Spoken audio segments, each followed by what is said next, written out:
बल्ल अहिले आएर कानुनी राज्य होला कि जस्तो भएको छ, होइन र साथी हो?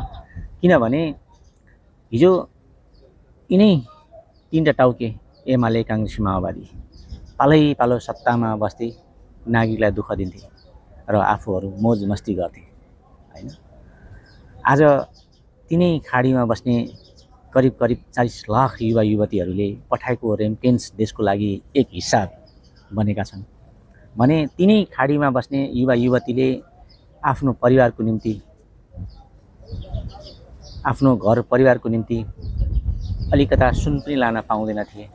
त्यो तिनीहरूको गिद्धे नजर त्यो सुनमा पर्थ्यो र आफ्नो परिवारको निम्ति एउटा फोन लान सक्दैन थिए, त्यो फोनमासम्म उनीहरूको गिद्धे नजर पर्थ्यो।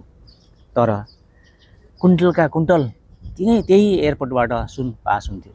तर जब एयरपोर्टबाट बाहिरिन्थ्यो त्यो सुन भने पित्तल हुन्थ्यो। किन यस्तो हुन्थ्यो भन्दा यिनीहरूले ब्रह्मालुट लुटिरहेका थिए, देशलाई कङ्गाल बनाइरहेका थिए। आज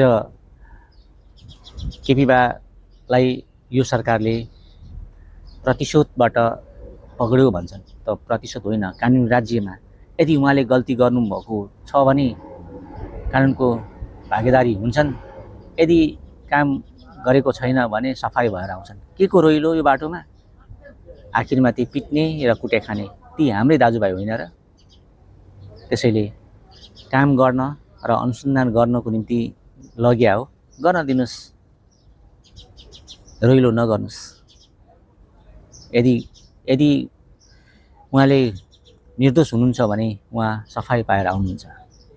यदि उहाँले गल्ती गरेको भने कानुनको सजाय बन्नु भागीदारी हुनुपर्ने हुन्छ। र यो यतिका काम नलाग्ने टावरहरू के को लागि? अब यिनै भ्रष्टाचारीहरूलाई राख्नको निम्ति प्रयोग गर्नेछन् ती भ्यू टावरहरू, है त साथी हो?